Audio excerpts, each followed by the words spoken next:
My name is Satinder-Pal Singh. I'm the Chief Executive Officer of Adani Total Private Limited, who wholly owns Dhamra LNG Private Limited, a terminal that has recently been commissioned in India.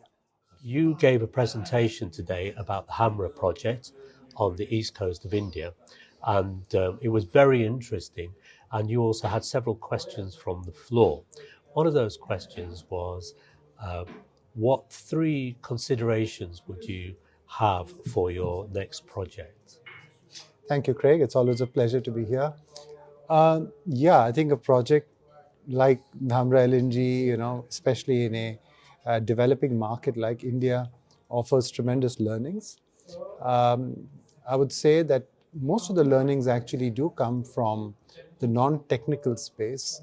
And for me, some of the primary learnings would be related to things like community relations, ensuring that we are a good neighbor, we work well and look at local skill upgradation issues, and therefore ensuring that we have a very smooth process during the execution phase where the community supports the project.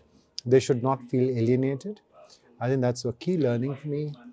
The second learning, of course, is around enabling infrastructure, things such as labor camps, etc.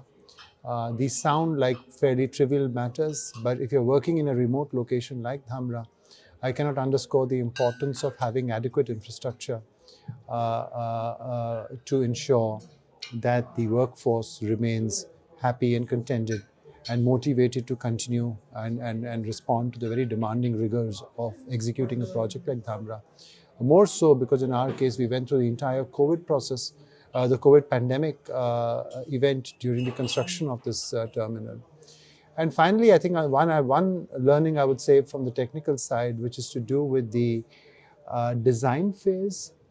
Again, it sounds very elementary, but it is quite interesting that many projects actually ignore some very basic detailing of design elements before taking FID and before signing the EPC contracts with contractors.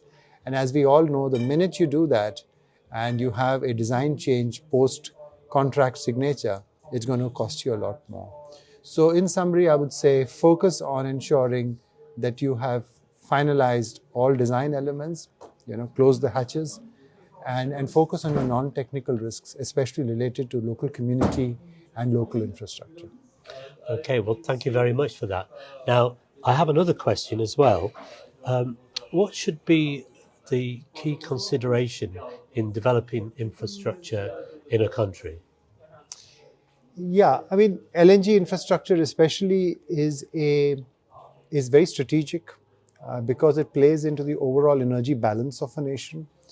And what the events of the last 24 months or so have shown is that there is, especially in LNG, more than oil, there's a tremendous amount of volatility in pricing, and hence the arbitrage that can be gained by having adequate infrastructure and being able to source a cargo opportunistically and keep it stored is immeasurable.